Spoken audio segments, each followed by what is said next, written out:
Right now at noon, new details have emerged on the fatal vehicle versus pedestrian collision that occurred earlier this week. And we've got ourselves a few more clouds rolling in, staying warm for today, but another round of Arctic weather on the way. We'll take a look at that forecast coming up. Plus, with time running out, the Senate is expected to vote on a bill today. Lawmakers have until Friday to pass a short-term funding bill that'll keep the federal government up and running. The 4 states' most watched news starts now. Good afternoon, and thank you for joining us on KOAM News at Noon. I'm Caitlin O'Shaughnessy. The Oklahoma Bureau of Investigation released an update to a shooting investigation in Miami. As you may recall, the Miami Police Department requested the OSBI to assist with a homicide investigation on the evening of January 5th. Agents have determined there was an altercation involving multiple people near 2nd Avenue and H Street in Miami. That incident led to the shooting death of 27-year-old Matthew Vincent LeCastro. Authorities have not made any arrests in that case. And Denweg authorities released an update to a stabbing incident at a bus stop last week. Last Thursday, Jasper County deputies responded to an assault call at the bus station in Denweg. Deputies found an 18-year-old man from Broken Arrow, Oklahoma, with severe injuries to his neck. The man was transported to a local hospital. He has since been released and is recovering. The case is still active, and detectives are asking the public for information. And Joplin police are just now releasing information about a crash that happened last week, killing a pedestrian. It happened last Thursday at the intersection of East 32nd Street and South Finley Avenue. Police say a vehicle traveling west on 32nd Street hit a pedestrian crossing the street. That pedestrian, 59-year-old William Heskett III of Joplin, died of his injuries on Sunday. This marks the second fatal vehicle versus pedestrian crash of the year in Joplin. In Carthage, first responders were called to the Jasper County Courthouse yesterday evening. Fire crews were alerted to an automatic water flow alarm at 6:48 p.m. It is suspected that a line had frozen during the colder temperatures and burst open when it had thawed. The extent of the damage is unknown at this time, as water was coming down from the ceiling. Power is shut off for now till a full assessment can be done. Several court proceedings will be affected by the power outage. You can see the full list on the Jasper County, Missouri website. And you're invited to a public meeting next week to discuss a plan to widen Joplin's West 20th Street. That meeting will be at Twin Hills Country Club Thursday, January 25th from 4 to 6 p.m. The city is in the preliminary phase of the project that would widen and improve 20th Street west of Schifferdecker Avenue. Well, while Caitlin recovers, we're going to take a look at our forecast. Are you going to be okay? We've got water. Okay, she's going to be fine, folks. She's all right.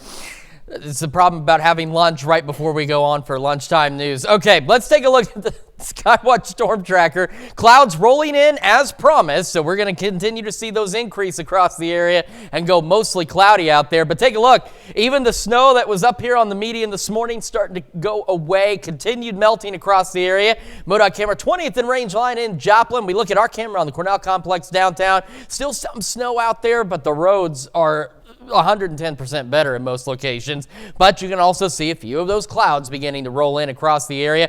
We also have wind chill advisories across the region that in Oklahoma, Arkansas, they run until noon tomorrow. Southwest Missouri and parts of southeast Kansas, they run until noon Saturday, and for everyone else, they run until 11 a.m. on Saturday. Yesterday started the day at 11, made it up to 36, so not where we're supposed to be, but thankfully we're not breaking any records either on those lows as we did the last few days. 41 in Joplin right now. So we're on our way for highs in the low 40s. 39 in Pittsburgh. Temperatures around the region are getting into those upper 30s, low 40s out there. We're going to have one more nice warm day today. And then it's going to start to get a little bit on the really cold side, hence those wind chill advisories. We'll have a full look at your forecast, including when we warm back up again here in just a few more minutes. Caitlin? Chris, the deer hunting season that just ended in Missouri appears to be a record breaker. That's according to preliminary numbers from the Missouri Department of Conservation. Missouri's 2023-24 deer hunting season ended Monday. The department says in total, hunters killed more than 326,000 deer in the state. that beats the 2006 record by about 500. The MDC attributes the increase to a larger deer population and regulation changes that allowed more hunting permits.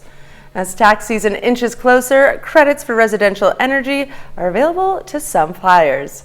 KOAM's Amber Jenkins has more. The federal government is encouraging everyone to improve home energy by offering tax credit.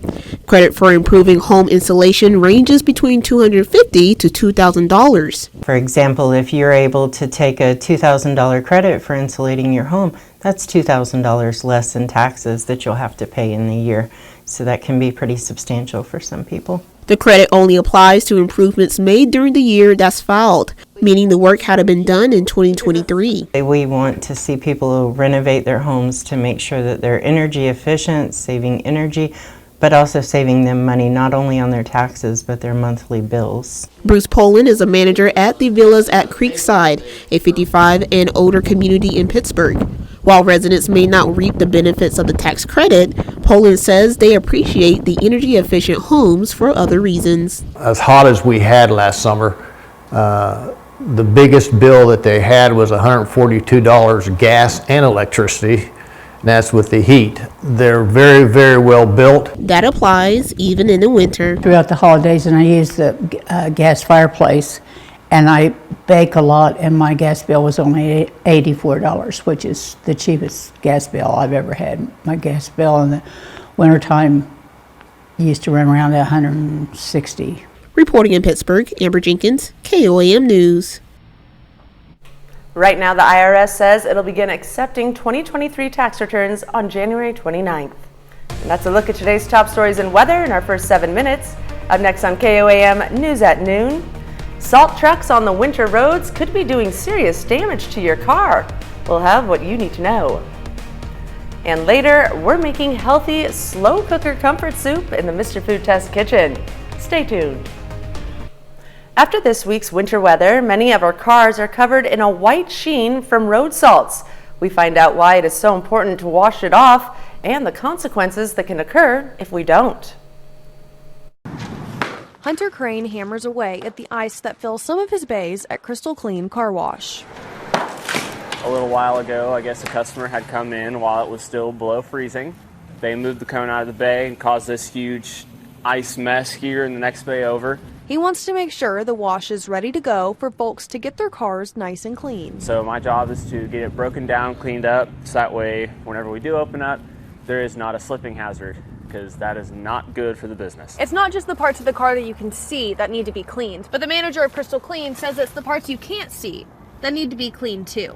It's very important because there's just a mixture of the minerals and the salt plus the de-icer that's in that salt that can actually cause the clear coat on your vehicle to break down, as well as once it gets up on the frame, it can cause the frame to rust. That's why Terry and Glenn Patrick were first in line to get their cars sparkling again. You know, I normally take care of that at home, but it's too bad right now. The Patricks bought their truck back in 2009, and they'll do everything they can to keep it in good condition. We're just kind of people, we like to keep our cars. So if you're going to do that, you got to work on them. You don't want salt on your car. And with time running out, the Senate is expected to vote on a bill today known as a continuing resolution, or CR, to fund the government through early March. If approved, the measure will move to the House. Natalie Brand has the latest from Washington, D.C. Lawmakers have until Friday at midnight to pass a short-term funding bill that keeps the federal government up and running. Failing to fund the government by this Friday's deadline would harm American families and small businesses across the country. But some hardline conservatives in the House oppose any stopgap spending bills that don't include deep spending cuts and address other issues. Will you support the CR? No. Secure the border, we can discuss funding. Even if common ground is found on the short-term continuing resolution, lawmakers still face a standoff over a national security package that includes funding for Ukraine, Israel, and the southern border. Lawmakers are considering a more than $100 billion White House proposal that includes more than $60 billion for Ukraine. But Speaker Mike Johnson insists House Republicans would block it unless the administration agrees to toughen immigration policies on the southern border. We understand that all these things are important, but we must insist that the border be the top priority. After a meeting with the president and congressional leaders Wednesday, Senate Majority Leader Chuck Schumer appeared more optimistic. There's a large amount of agreement around the table that we must do Ukraine and we must do border. There was tremendous focus on Ukraine. With aid to Ukraine all but dried up, there's concern delay in reaching a deal could give Russia a chance to make gains on the battlefield. Natalie Brand, CBS News, Washington. And there's new pressure to get the short-term budget bill passed by the House today. With more snow in the forecast, votes are not expected in the House on Friday. Still to come on KOAM News at Noon, we see what's cooking with Mr. Food. If you've made a New Year's resolution to eat better, lose weight, or cook up something good and hearty every day for your family, today's dish does it all. But first, we are facing another Arctic blast across the 4 states as we head into tonight, despite how nice it seems out there. The latest on that forecast when we come back. Welcome back to the KOAM News at Noon. So, clouds increasing across the area. As we mentioned this morning, they would. We'd have that brief interlude of sunny skies, and then they'd end up, unfortunately, going away. Here's a wider view on the Skywatch Storm Tracker of those clouds as they continue to roll into the area. And if you take a look way off to the west along I-70, there's some light snow out there. And believe it or not, we could see a stray flurry or two tonight as temperatures drop. Not like last night. Some of us saw stray flurries. Did it add up to anything? It did not. Is it going to tonight? Not very likely. But the big thing is this cold front and what it's doing to our temperature. So again, a recap on our wind chill advisories. All these counties highlighted in this light blue. Up to this point, these run until 11 o'clock Saturday. So we're talking Lynn, Bourbon, Crawford, and Cherokee counties in southeast Kansas and all of southwest Missouri. They run until noon on Saturday. And then northeast Oklahoma and Arkansas, the ones there, run until noon tomorrow. And we could see wind chill values once again in that dangerously cold range, upwards of 15 below zero. MoDOT camera 20th and range line. We're seeing a lot more road, a lot more sidewalk, and a lot less snow out there as temperatures continue to warm and snow continues to melt. However, we're also seeing a lot less sunshine as more clouds continue to roll in on the Cornell Complex camera in downtown. And KDOT camera on 69 just south of Pittsburgh. There's a shadow. There's still a little sunlight out there, but unfortunately, it is going to go away. But despite this cloud cover, it's still warming up quite nicely, and we're still going to see some melting until that cold front comes in tonight. 41 in Joplin right now. Feels like 37. Got a west breeze at 6, so nothing too terrible out there. Shifting gears over to Pittsburgh. We've got the sunny skies for now. Clouds continuing to increase, though. 39. And the wind is calm, so it feels like 39. And temperatures around the region as we get ready to get in on the backside of all this business. We got 38 Yates Center, 41 Neodesha, Chanute, Chatopa, Miami, Veneta, Nawada, Grove. You kind of get the picture. A lot of 41s, lots of low 40s, and some upper 30s across the area. And we are still upwards of 15 some odd degrees warmer now than where we were 24 hours ago. For the rest of today, again, highs in the low 40s. We've got the increasing clouds, west breeze 5 to 10. That breeze will shift out of the north overnight and start gusting upwards of 30, hence the wind chill advisories. Wind chills initially anywhere from 5 to 10 below tonight, and they could go a little lower than that as our temperatures drop into the single digits and teens under mostly cloudy skies. And again, a stray flurry or two will be possible tonight as well. And that Arctic air really sets in for us tomorrow. Low 20s on our Friday. Wind chills again 5 to 10 below. North breeze still gusting upwards of 40 miles an hour. As we go through the weekend, still cold on Saturday. And then we get a little better Sunday, even though it's cloudy, mid-30s. And as we head into next week, could see a light wintry mix potential on Monday. But temperatures will warm, and then eventually that'll transition to a cold rain. Not like that's a good time, but at least it'll transition to rain. And as we head later down the week, we continue with rain chances through at least Friday. However, even though there's clouds, even though there's rain, there's even warmer temperatures lining up out there as they start to go into the upper 40s, so above average, as we head toward the end of the week. Then we even get into the low 50s, and Saturday, still a ways out, but there's that potential for temperatures pushing near 60 a week from this Saturday. So we're going to go from 22 to almost 60. All we have to do Quite is get the through range. this Arctic blast. Yeah, I mean, it's the 4 states. Give it 5 minutes, it changes. Or give it 5 days and it'll change. But we just have to get through one more Arctic blast before we warm right back up. All right, thanks, Chris. Well, stick around because we're making healthy slow cooker comfort soup in the Mr. Food Test Kitchen. We'll be right back. It's time to check in with Howard in the Mr. Food Test Kitchen. Today he's making healthy slow cooker comfort soup. Take a look. If you've made a New Year's resolution to eat better, lose weight, or cook up something good and hearty to bring your family around the table, today's dish does all that and more. It's packed with all sorts of healthy ingredients, and as a bonus, it's made in a slow cooker, so you know it's going to be easy. Let me show you how easy it is. We start by adding some uncooked quinoa, diced tomatoes, and great northern beans that we've rinsed and drained to our slow cooker. On top of that, we toss in some diced onion and garlic, vegetable broth, some water, and a bunch of off-the-shelf spices. All that's left to do is cover it, set it to low, and let it cook for 7 to 8 hours. And right before serving, we'll toss in a good amount of chopped kale. Talk about a soup that's brimming with all kinds of goodness. The quinoa and beans are packed with protein. The kale is a great source of fiber, and the tomatoes are a super antioxidant. All that, plus it tastes amazing. To get the recipe for our healthy slow cooker comfort soup, all you have to do is visit our website. I'm Howard with Kelly in the Mr. Food Test Kitchen, where today we found a super healthy way for you to say, ooh, it's so good. And to find this recipe along with many others, just head over to our website at KOAMnewsnow.com. Now here's a look at the 4 state market prices.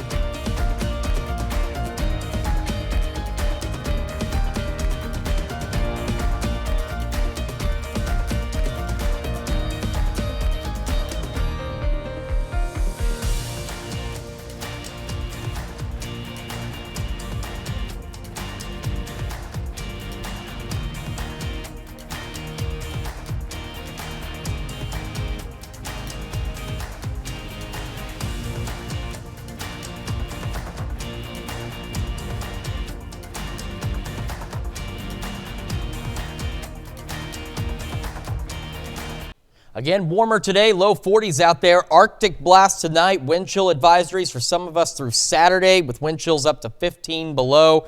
Low 20s Friday and Saturday. Then we'll turn around, warm back up, light wintry mix Monday, and returning into the mid to upper 40s by the middle of next week. So just one more cold snap to get through here. All right, let's do it. And what do you have for us tonight? Well, a lot coming up at 5. For starters, identical twins were used for a new study showing the health benefits of a vegan diet.